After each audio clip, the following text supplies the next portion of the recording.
Assalamualaikum warahmatullahi wabarakatuh. Selamat siang, siswa-siswi Sulawesi Selatan. Bagaimana kabarnya hari ini? Semoga kita semua senantiasa dalam keadaan sehat. Dari studio Dinas Pendidikan Provinsi Sulawesi Selatan dalam program Smart School, Generasi Smart berkarakter cerdas Ki.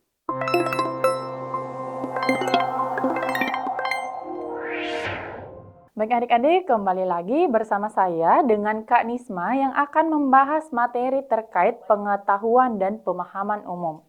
Ya, langsung saja ya kita ke soalnya. Ya, adik-adik tolong diperhatikan, ini ada sebuah teks yang perlu kalian cermati untuk menjawab soal nomor 1 hingga nomor 4. Ya, kita ke soalnya yang pertama. Kalimat tidak logis pada teks tersebut terdapat pada. Nah, untuk soal yang seperti ini, yang perlu adik-adik ketahui, untuk mencari kalimat tidak logis, ada beberapa caranya atau solusinya. Yang pertama,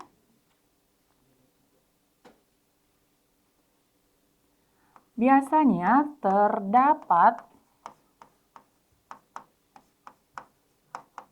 kata yang perlu dihilangkan. Ya, jadi untuk poin pertama ini biasanya terdapat kata yang perlu dihilangkan. Entah itu kata yang, untuk, sehingga menunjukkan adanya pemborosan kata. Jadi ada beberapa kata yang perlu dihilangkan. Satu atau beberapa ya. Kemudian solusi yang kedua, biasanya terdapat penulisan imbuhan yang tidak tepat. Imbuhan yang tidak tepat. Ya, jadi ada dua cara untuk mencari kalimat tidak logis. Yang pertama tadi biasanya terdapat kata yang perlu dihilangkan, dan yang kedua terdapat penulisan imbuhan yang tidak tepat. Nah, penulisan imbuhan di sini misalnya di dalam teks tertulis menulis misalnya, tetapi seharusnya menggunakan imbuhan di menjadi ditulis. Nah, ataupun sebaliknya ya adik-adik. Oke, coba kita ke teksnya. Dari kalimat 5 hingga kalimat 9. Ya, kita dari kalimat 3, kalimat 5 di sini.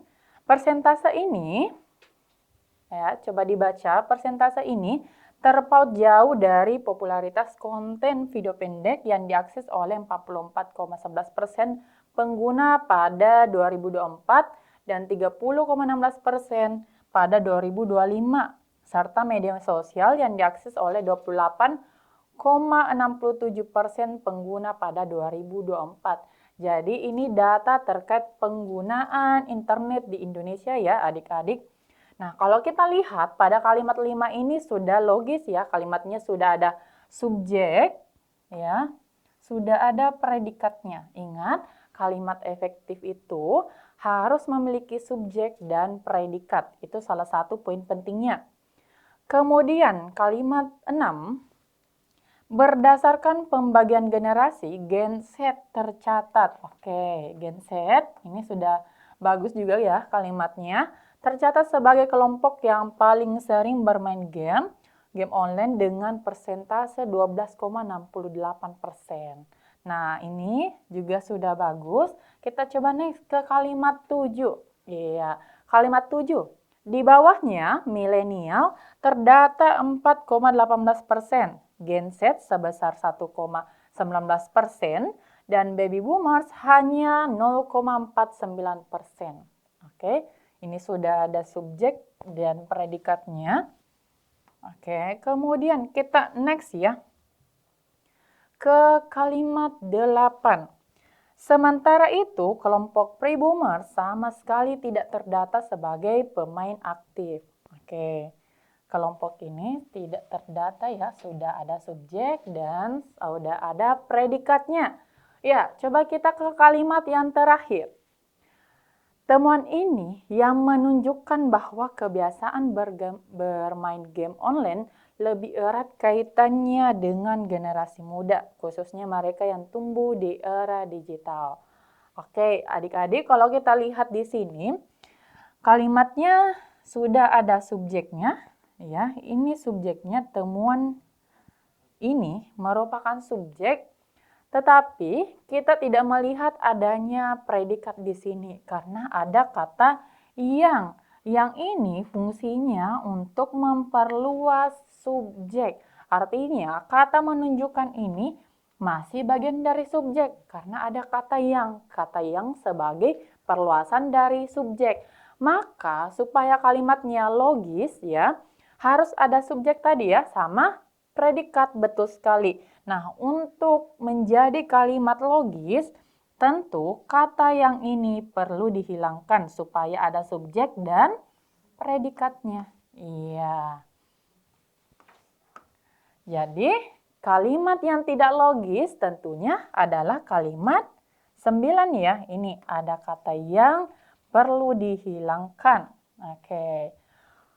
Jadi, jawaban yang tepat untuk menjawab soal nomor 1 adalah kalimat 9, opsi E.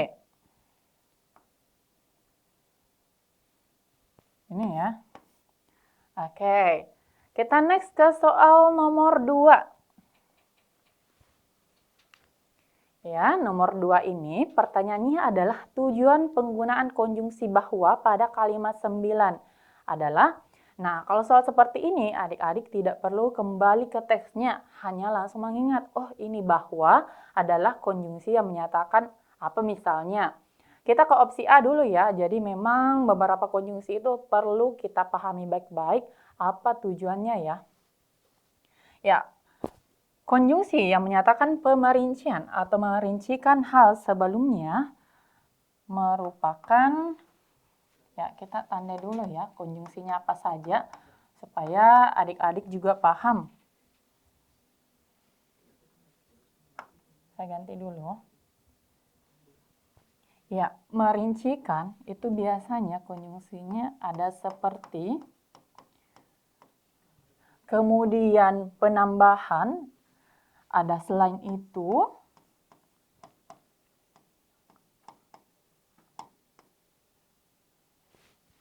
di tengah kalimat ada konjungsi dan serta. Kemudian konjungsi yang menyatakan penegasan atau menegaskan informasi dari pernyataan sebelumnya. Konjungsinya adalah bahkan. Kemudian opsi D, konjungsi yang menyatakan penjelasan atau menjelaskan informasi dari pernyataan sebelumnya. Nah, ini ada bahwa, yang, dan lain sebagainya. Ya, jadi ini adalah konjungsi yang menyatakan penjelasan. Nah, maka jawaban yang paling tepat untuk soal nomor 2, konjungsi bahwa ini menyatakan sebuah penjelasan. Opsi D ya. Oke, aman nomor 2? Aman ya. Selanjutnya kita next ke nomor 3. Ya, coba diperhatikan nomor 3, soalnya adalah kata yang bermakna lain pada teks tersebut terdapat pada kata. Nah, ini soalnya berkaitan dengan makna kata.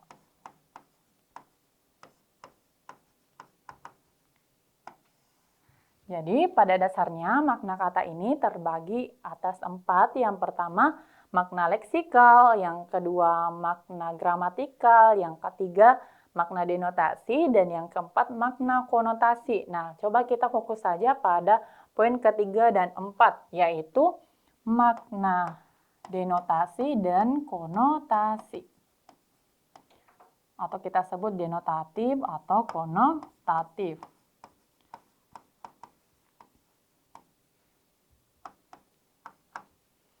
Ya. Makna denotasi adalah makna yang mengandung makna yang sebenarnya. Yang sebenarnya. Nah, berbeda dengan makna konotasi, yaitu makna yang tidak sebenarnya. Makna yang tidak sebenarnya. Nah, jadi makna konotasi ini bervariasi ya, soalnya biasanya menggunakan makna yang tidak sebenarnya pada kalimat terdapat pada. Misalnya, bisa juga soalnya seperti ini. Makna lain ya.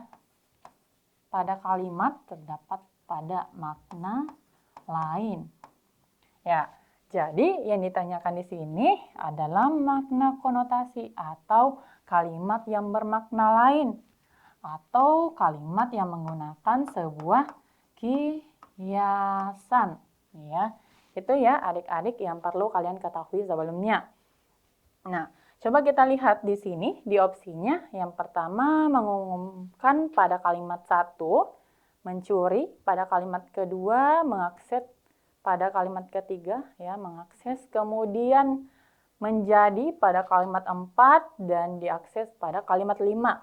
Ya, coba kita kembali ke teksnya.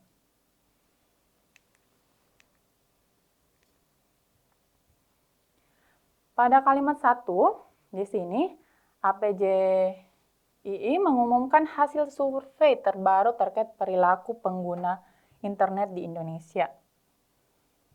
Oke, tadi yang dimaksud di sini adalah kata mengumumkan ya. Nah, kalau dilihat dari kalimatnya, mengumumkan di sini masuk pada makna denotasi atau makna yang sebenarnya. Ya, selanjutnya kita ke kalimat kedua, yaitu salah satu temuan yang terbaru terkait perilaku pengguna internet di Indonesia. Oh ya, maaf ya, salah satu temuan yang mencuri perhatian adalah game daring. Ah iya, ini tadi saya baca yang keduanya ya. Di sini ada kata mencuri ya. Salah satu temuan yang mencuri perhatian. Nah, jadi, adik-adik harus pahami ya, untuk kalimat 2 ini, mencuri di sini bukan bermakna mengambil barang, melainkan bermakna menarik perhatian ya. Menarik perhatian. Jadi makna sebenarnya adalah menarik perhatian.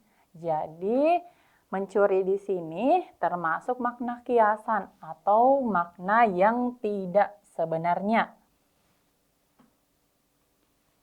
Maka jawaban yang paling tepat untuk soal nomor 3 terkait kata yang bermakna lain adalah kata mencuri pada kalimat kedua. Iya. Ya, kita sudah dapat ya jawabannya, jadi opsi selanjutnya itu tidak perlu lagi dilanjutkan. Oke, selanjutnya kita next ke soal nomor 4. Hubungan kata generasi dengan pre-boomers sama dengan hubungan kata usia dengan. Ya, ini berkaitan dengan analogi kata.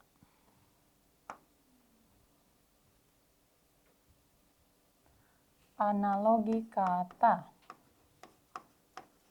Jadi kita mencari hubungan dua kata yang berbeda. Nah, misalnya kata generasi ini apa sih hubungannya dengan pre-boomers? Ya, kata generasi ini apa hubungannya dengan pre-boomers?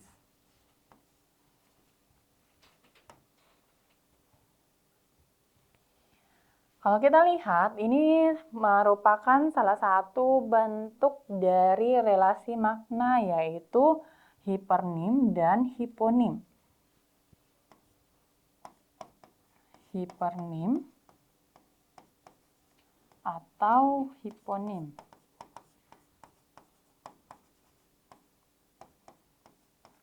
Hipernim adalah makna luas, makna luas atau umum, sedangkan hiponim adalah makna sempit atau khusus. Nah, kalau kita lihat di sini, generasi ini termasuk relasi makna pada hipernim, ya. Generasi. Kemudian di sini ada pribumas.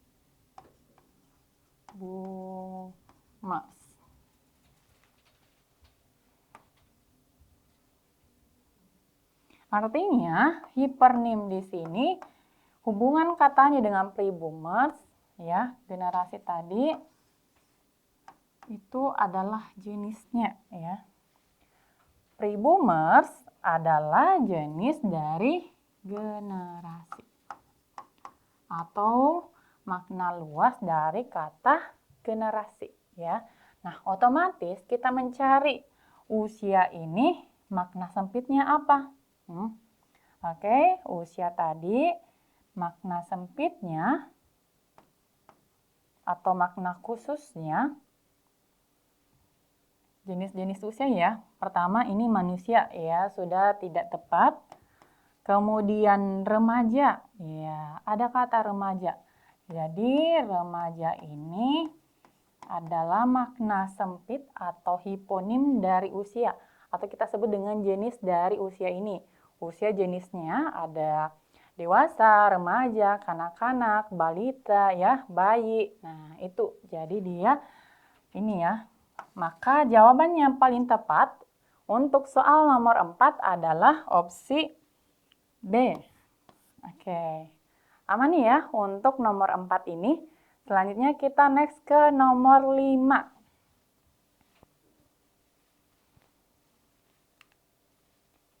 Ya, adik-adik kembali diminta untuk mencermati sebuah teks untuk menjawab soal nomor 5 dan nomor 6. Nah, soal ini teksnya berkaitan dengan batik, ya. Ya, kita baca soal untuk nomor 5. Frasa malam dipanaskan hingga mencair, diambil dengan canting dan torehkan pada kain sesuai pola pada kalimat 10 memiliki, ya, ini memiliki kalimat yang tidak logis, ya, kalimatnya tidak logis, maka kalimat 10 ini perlu kita perbaiki dengan cara mengganti kata apa nih yang kita perlu ganti. Nah, ingat ya adik-adik, untuk kalimat efektif, selain tadi harus memiliki subjek dan predikat, atau minimal memiliki subjek dan predikat, yang kedua, itu juga harus paralel, ya. Paralel. Paralel di sini artinya setara imbuhannya atau sederajat atau imbuhannya sama. Ya, harus sama atau sederajat. Nah, ini coba kita langsung saja ke kalimatnya, kalimat 10. Kalau kita lihat di sini, malam dipanaskan hingga mencair. Ingat, paralel di sini berlaku pada perincian. Perincian pada 2 atau lebih, artinya lebih dari 1. Nah, di sini ada perincian, yaitu kata mencair, ya. Malam dipanaskan, oh ini ya, malam dipanaskan hingga mencair, kita ubah dulu warnanya.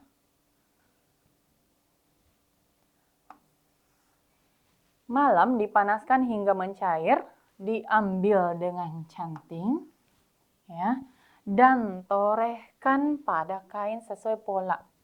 Ini, jadi ini perinciannya, dipanaskan, diambil, kemudian torehkan. Nah, ini harus sama atau sederajat imbuhannya. Maka yang perlu diperbaiki di sini adalah kata kata torehkan. kata torehkan di sini harus sama imbuhannya dengan perincian sebelumnya. Maka torehkan, ya, kata torehkan diganti menjadi di, ya, menjadi ditorehkan agar kalimatnya menjadi paralel atau menjadi kalimat efektif. Ya, coba kita baca ya. Malam dipanaskan hingga mencair, diambil dengan canting, dan ditorehkan pada kain sesuai pola. Nah, ini kalimatnya sudah bagus, sudah logis, sudah efektif. Maka yang paling tepat untuk menjawab soal nomor 5 adalah opsi D ya. Torehkan menjadi ditorehkan. Ya, imbuhannya sama ya, di. Oke, kita next ke soal nomor 6. Ya, ini soal untuk nomor 6. Kata mencair pada kalimat 10 memiliki makna berlawanan dengan kata. Kita baca dulu ya kalimat 10, baru kita jawab ini. Ya, setelah itu malam dipanaskan hingga mencair. Ya, ini ya, mencair yang dimaksud. Diambil dengan canting dan torehkan. Oke. Kata mencair pada kalimat 10.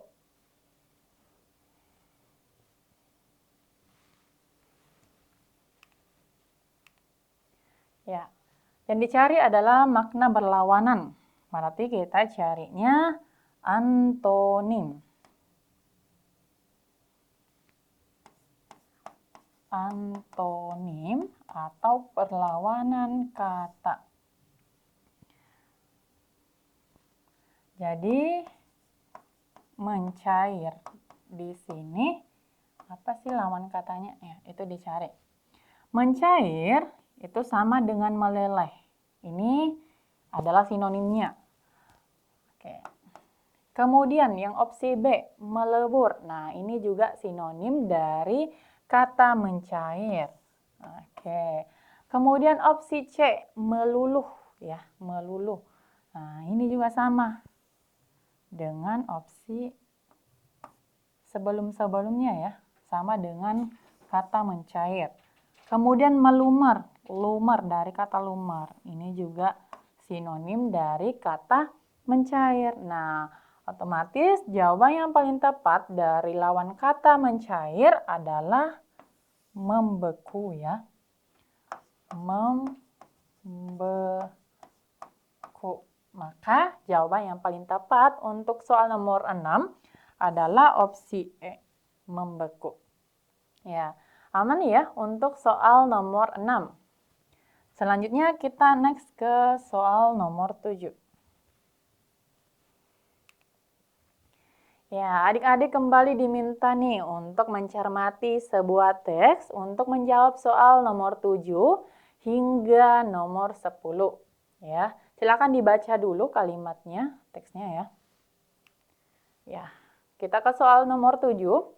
Kalimat pada teks tersebut yang mengandung makna sebenarnya. Ingat tadi yang kakak jelaskan pada soal sebelumnya terkait dengan makna kata.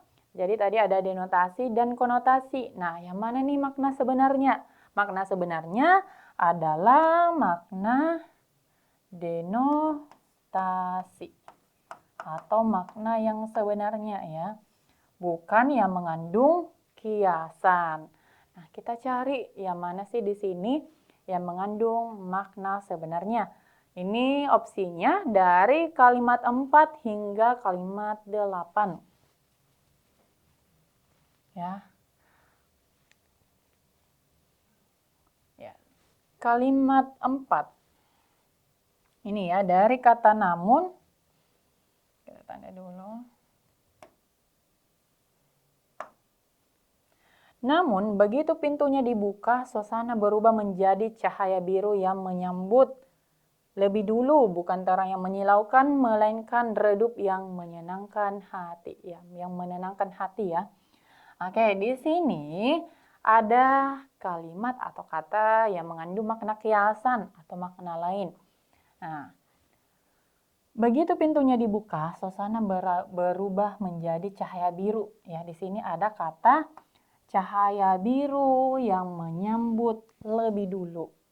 Nah, cahaya biru yang menyambut lebih dulu di sini masuk pada makna kiasan. Nah, dia masuknya pada majas personifikasi. Majas personifikasi adalah majas yang berupa benda mati seolah hidup.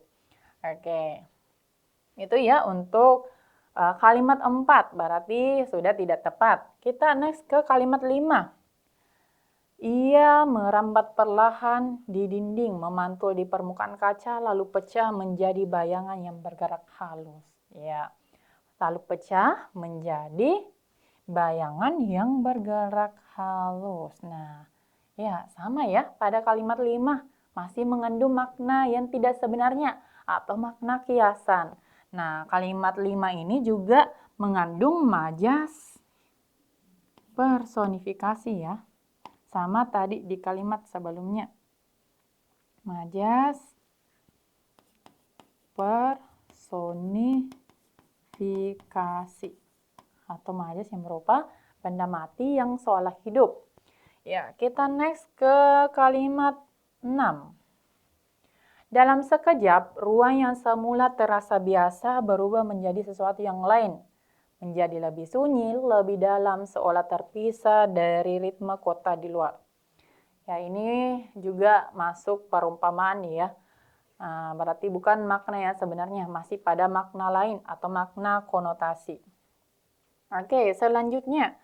Ya, ini di dalam, ini masih terbaca kalimat 6 ya, ini harusnya kalimat 7. Di dalam Indonesia, Reverse Choral Studio, kehidupan yang berlangsung dengan cara yang berbeda, tidak ada suara bising, tidak ada gerak yang tergesa. Tidak ada gerak yang tergesa.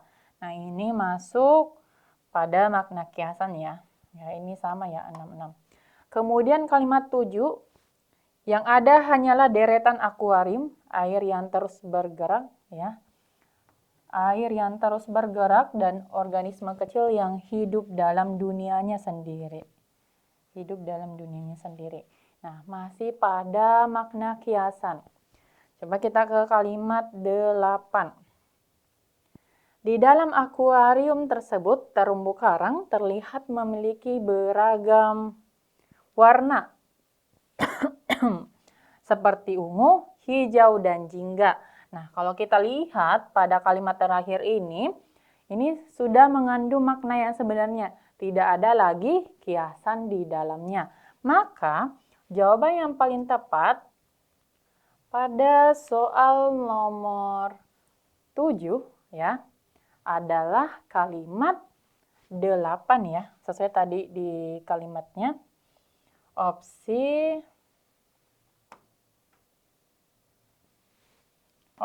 E. Oke, itu ya untuk nomor 7. Selanjutnya kita next ke nomor 8.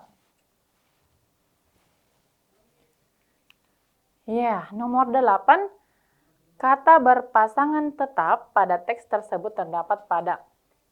Kata berpasangan tetap atau kata majemuk adalah kata yang memang satu kesatuan ya, tidak bisa dipisahkan. Kata berpasangan tetap. Itu yang pertama, cirinya ketak tersisipan, artinya tidak bisa disisipi. Yang kedua, ketak terluasan, artinya tidak bisa diperluas katanya. Kemudian yang ketiga, ketak terbalikan. Ketak terbalikan. Ya, katanya tidak bisa dibalik ya. Ketika dibalik itu sudah berbeda maknanya. Nah, jadi kata berpasangan tetap atau kata majemuk adalah kata yang memiliki makna satu kesatuan, makna yang memiliki satu kesatuan ini ya, atau kata majemuk tadi ya. Nah, kalau kita lihat dari opsinya, dari opsi A terumbu karang. Nah, terumbu karang ini adalah salah satu kata berpasangan tetap ya, memang tidak bisa dipisahkan. Nah, ini jawaban yang paling tepat ya adik-adik di opsi A. Kalau cahaya biru, nah ini bisa saja ya cahaya lainnya, kemudian papan penunjuk, ritme kota, apalagi ini, kemudian ada suara bising. Ya, tidak selamanya ya berkaitan dengan bising suara itu. Oke, maka jawaban yang paling tepat tadi opsi A.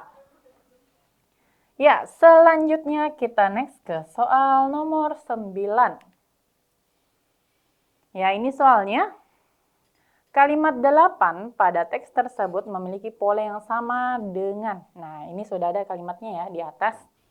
Jadi, soalnya berkaitan dengan pola kalimat. Nah, adik-adik diminta untuk menentukan yang mana subjek, predikat, objek, keterangan. Ya, ini kita tentukan dulu pada kalimat 8 yang mana subjek, yang mana predikatnya, keterangan ataupun pelengkapnya.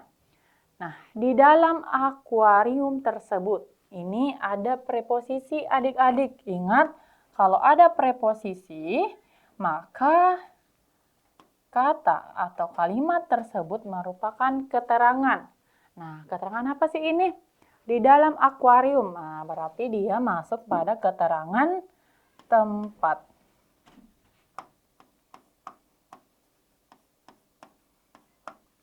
Kemudian terumbu karang ya sebagai subjek ya atau pelaku dalam kalimat ini terlihat memiliki adalah predikatnya, ada imbuhan di sini predikat, kemudian beragam warna seperti ungu, hijau, dan jingga. Nah, ini merupakan objeknya. Jadi kita sudah dapat pola kalimatnya yaitu KSPO. Nah, coba ya dari opsi E dulu. Kita dari bawah coba. Opsi E di sini terumbu karang. Kita tentukan dulu ya.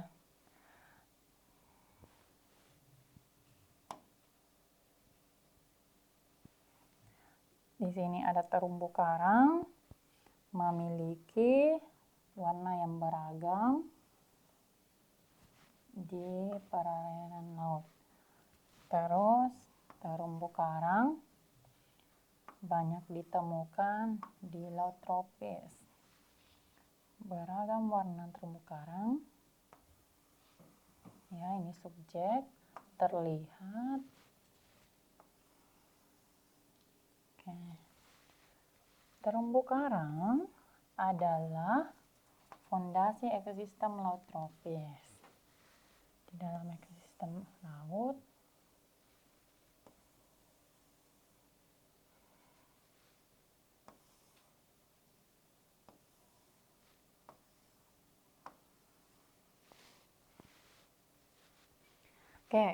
ini kita tentukan dulu yang mana subjek, predikat, kemudian objek, dan lain-lainnya ya.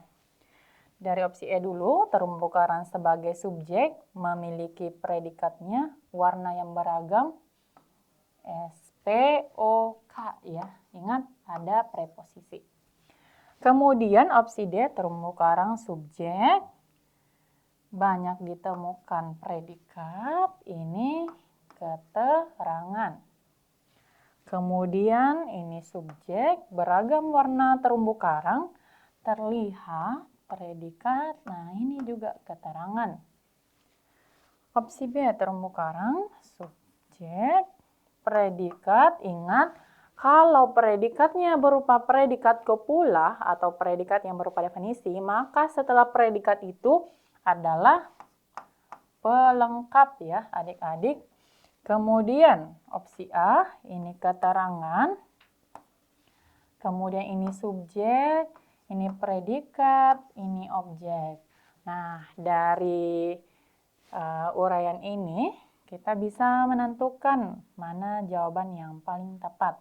Maka Jawaban yang paling tepat yang sesuai dengan pola kalimat 8 KSPO adalah opsi A ya. Oke, aman ya untuk pola kalimat pada soal nomor 9. Selanjutnya kita ke soal yang terakhir. Ya, nomor 10. Kelompok kata yang memiliki pola bentuk yang sama dengan lanskap kota pada kalimat 3 adalah. Jadi, ya, kalian tidak perlu lagi membaca kalimat 3, langsung saja pada kata yang dimaksud.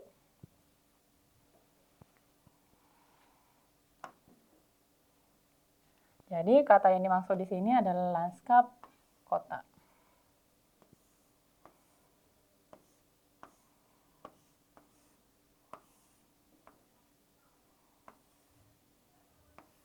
Oke, kita petakan dulu.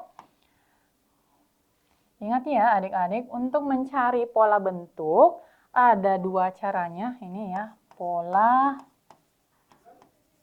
bentuk. Yang pertama, lihat dari kelas katanya. Kelas kata, yang mana sih kelas kata, Kak? Yang ini loh, yang nomina, verba, adjektiva, adverbia, numeralia. Yang kedua, bisa dilihat dari unsur diterangkan, menerangkan, ataukah dia unsurnya menerangkan, baru kemudian diterangkan. Nah, kalau seperti ini kan tidak ada imbuhannya ya, jadi kita boleh pakai opsi A saja dari kelas katanya. Nah, kata lanskap ya memiliki kelas kata nomina. Nah, begitupun dengan kata kota. Ini juga merupakan nomina atau kata benda. Kemudian opsi A, sebuah sudut. Sebuah atau suatu ya. Sebuah di sini adalah numeralia, sudut nomina ya. Nah, ini tidak sama ya. Sedangkan di teksnya itu nomina, opsi A, numeralia dan nomina. Oke, ini sudah tidak tepat. Kemudian opsi D, opsi B ya. Daya, ini nomina, tarik itu verba ya. Kelas katanya adalah verba, maka tidak sesuai. Kemudian opsi C, lebih. Lebih di sini. Kita tanda dulu ya warna merah.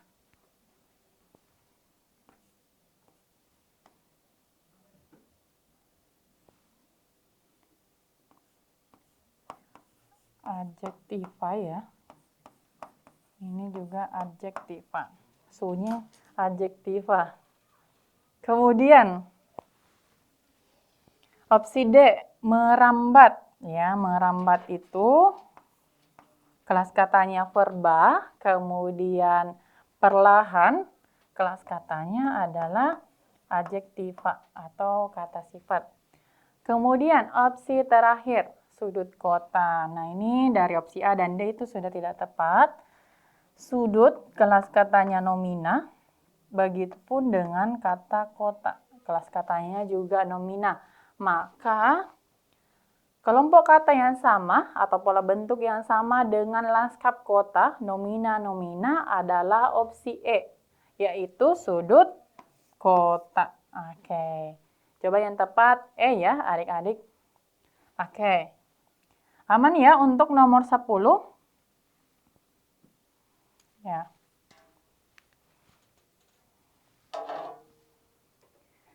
Ya, itulah tadi pembahasan kita mengenai PPU. Ya, lebih dan kurangnya mohon dimaafkan. Wabillahi taufiq wal hidayah. Wassalamualaikum warahmatullahi wabarakatuh.